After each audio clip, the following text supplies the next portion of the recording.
Hello, I'm Helena Humphrey, and this is the Iran War Today, our 10-minute daily briefing with all you need to know on day 36 of the US-Israel war with Iran. Well, let's start with some of today's key developments. The race to find a second crew member from a US military jet shot down over Iran continues as Iranian officials offer a reward for anyone who captures them. Fresh reports emerge of a second jet, part of the American rescue efforts, also shot down on Friday. That pilot reportedly ejected over the Gulf and has been rescued. Strikes continue across Iran. There are reports from Iranian media that industrial and energy sites have been targeted in the latest wave of US-Israeli strikes. And Iranian missiles make it through Israeli air defenses, striking a building just outside of Tel Aviv. Well, US and Iranian forces are continuing their search for an American airman missing after a US F-15 fighter jet was shot down over Iran on Friday. One other crew member has been rescued by US forces.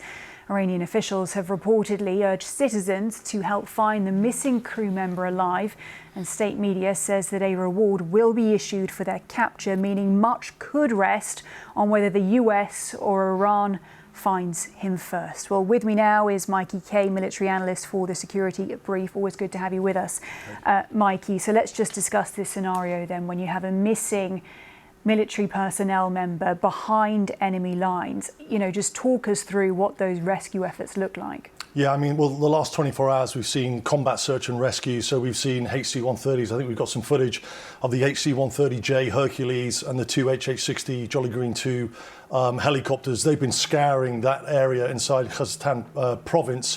One of the crew members, as you've already said, is rescued. One of the crew members, one of the airmen, the location is still unknown. There has been an additional A-10 Warthog there with the aircraft that we saw on the introduction there. That was targeted and shot at by a surface-to-air missile. Likely indications, I would indicate that would be a man-pad, so shoulder launched.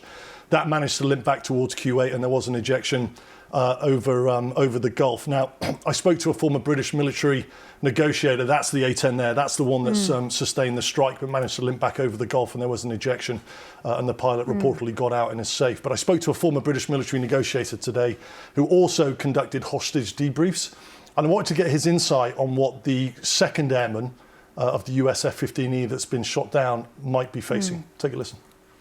We're assuming here that the second crew member of the US F-15E has ejected and is situated somewhere inside Khuzestan province, which is in Iran, and it's on the border of Iraq.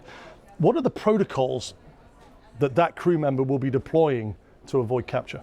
Well, first and foremost, Mikey, he or she will want to get rid of any kit they can get rid of, and if they get the chance, to bury it if the ground so allows them to do that.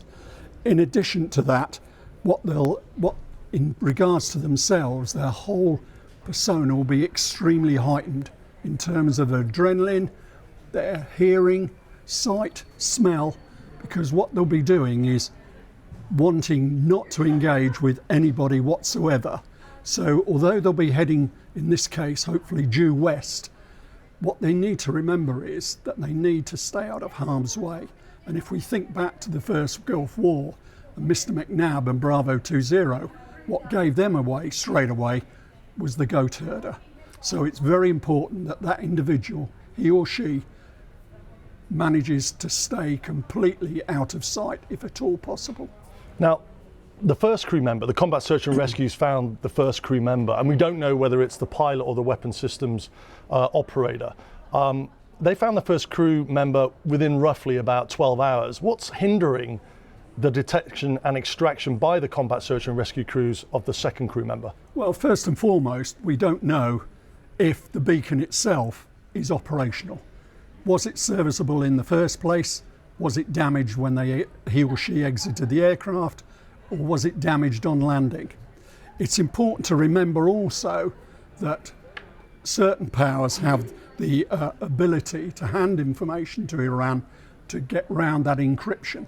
So it's very, very important to remember that in terms of that extraction, the longer it goes on, also the greater the Iranian forces are going to flood into that area to seek out this individual, whoever he or she is.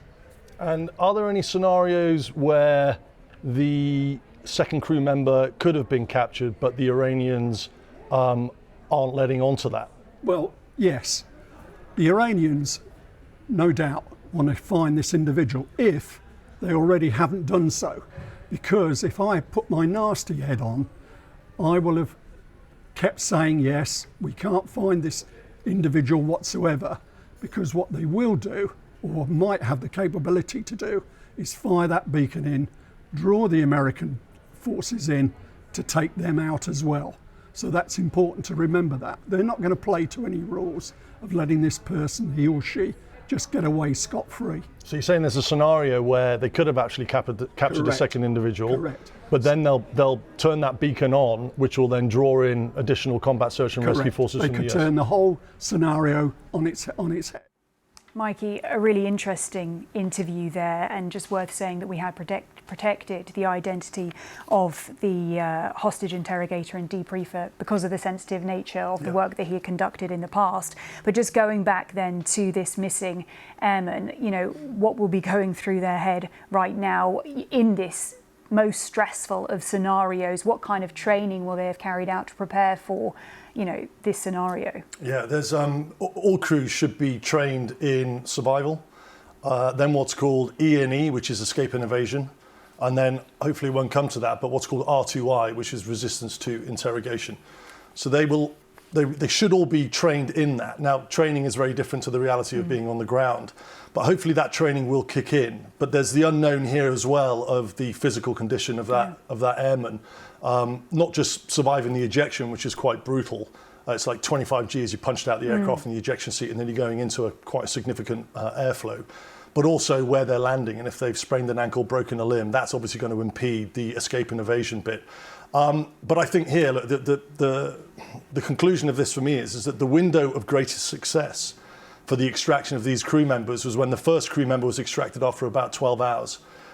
From now on in, there is an exponential decay of success as time goes by, and that's because Iranian forces, IRGC, will be flooding that area. They'll be flooding that area with vehicles, dogs, locals. They've got the Basij militia, which number up to hundreds of thousands, if not millions, on a wartime footing.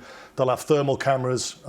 These crews are trained to move at night if they can move, but they'll have the hunting forces will have thermal cameras to track these people down. So as time goes by, the expectation of success will decay rapidly.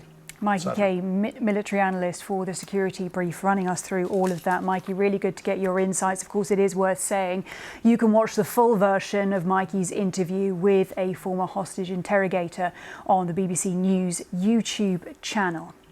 Now, there has been no official comment from the Pentagon or the White House regarding the downed jet, but speaking to NBC News in the US on Friday, President Trump said that he didn't believe that the incident would affect any future negotiations, telling them simply, quote, "It's war."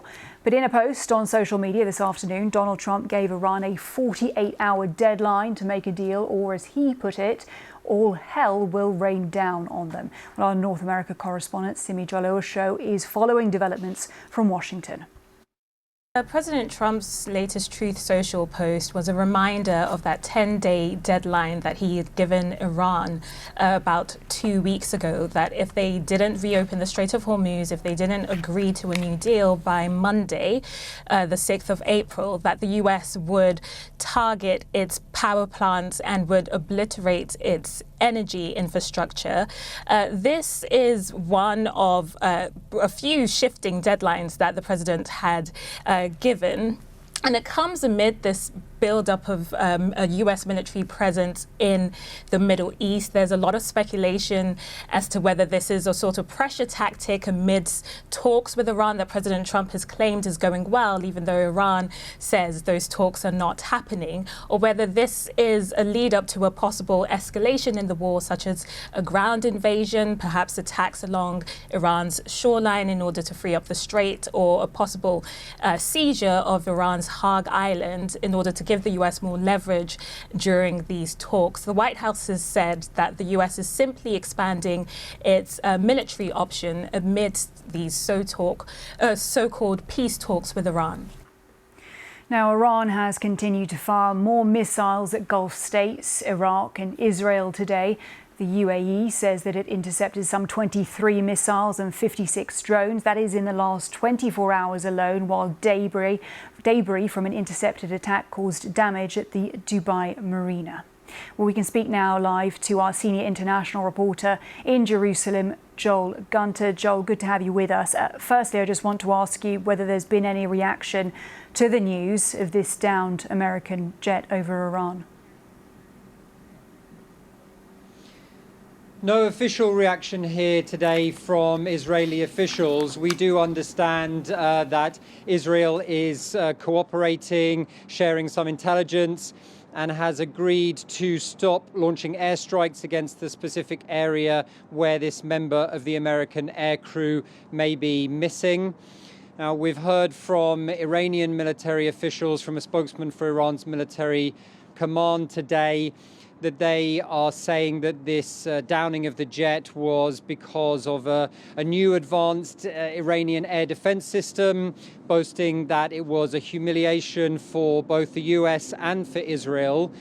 It does show that, however badly degraded Iran's air defense systems are, that it is still capable of downing US jets. Israeli defense officials had said previously that they had pulverized Iran's defense systems, and the US Defense Secretary Pete Hegseth similarly had boasted of total air superiority and the crushing of Iran's air defense systems.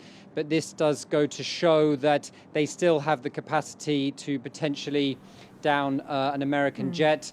President Trump and American officials haven't said a lot directly about the jet, but as we heard there, he has reiterated this deadline about the Strait of Hormuz and threatened to rain down fire on Iran. Indeed, and all the while, further strikes on Israel and across the Gulf today, essentially no sign of this war slowing down. No, absolutely not. Just in the last couple of hours here in Jerusalem, we have had yet more sirens, followed by the sound of successive, very loud booms, very likely detonations by Israel's interception system of missiles or drones from Iran. So more fired into Israel today. And that's the story across the region in a way. We've heard from the United Arab Emirates that they have intercepted dozens of drones and missiles from Iran, again showing that Iran still has that launching capacity. Israel has been continuing strikes against Lebanon and operating militarily in the south of Lebanon, and we've heard just in the past few hours from the Israeli military that a member of the IDF was killed in clashes with Hezbollah in southern Lebanon.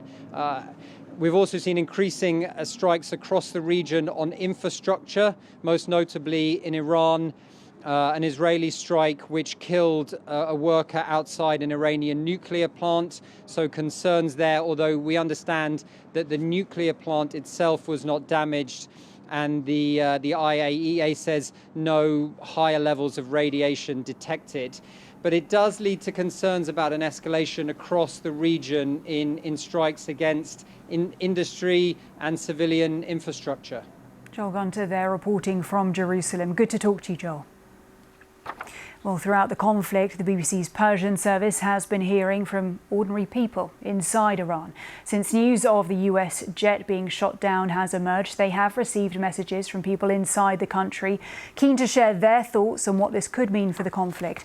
Well, the following messages are spoken by colleagues at BBC Persian.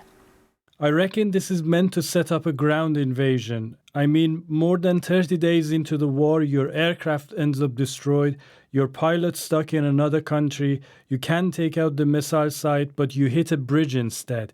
It's not exactly impressive, is it?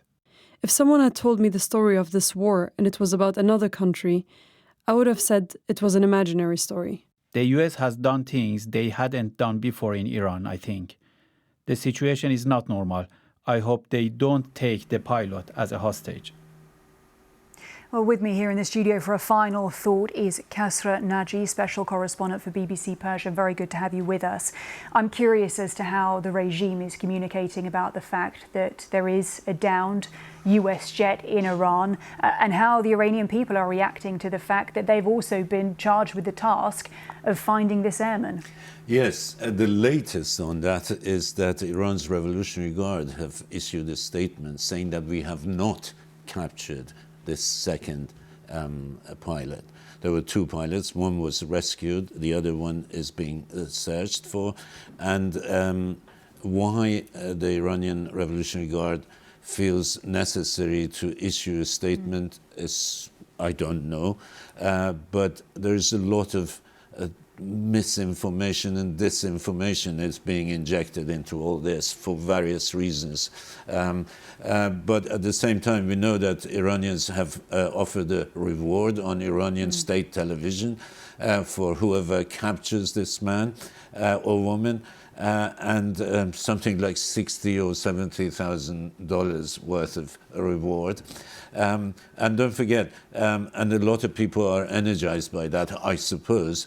This area is that they're looking for, it's about 100 kilometers inland from the northern tip of the Persian Gulf, if you have that in mind. Just 100 kilometers north in that area is a mountainous area, and it's populated mostly by tribal people, Qashqai tribes.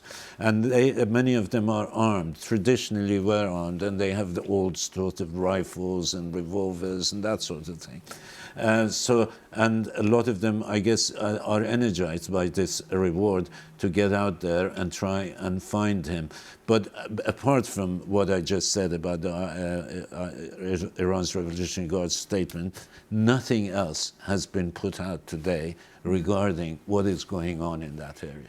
And I guess just more broadly, we are 5 weeks now into a war. President Trump has claimed that they had total air dominance. That has clearly been punctured by all of this now. That coupled with the fact that the Strait is still effectively blocked, reports that Iran could work with Oman when it comes to a toll system. Where does this leave any Iranian appetite to actually come to the table to make a deal? You might as well ask. I don't know. The point is that this war doesn't show any signs of abating, and both sides are in it. It seems for a while at least. There are no signs of things coming down, the tension coming down. And today, as you just heard it from Mikey, that the Iranians are saying that they have a new air defense system. I don't know where that comes from, where they got a new air defense system, if there is a new air defense system. And at the same time, the two sides are at loggerheads, as far apart as they have been. And just now, a couple of hours ago, President Trump has just issued another warning to Iran that it will rain hell on Iran in 48 hours if they don't come to the table and agree to a deal. And the Iranians are saying that we have not sort of got to that point yet. Well, BBC's Persian special correspondent, Kasra Naji there. Always good to have your thoughts. Thank you. Thank you for being with us. Well, whether you are joining us on YouTube, TikTok, Sounds Radio or TV, thanks for your time. We'll be back at the same time tomorrow with the Iran War Today.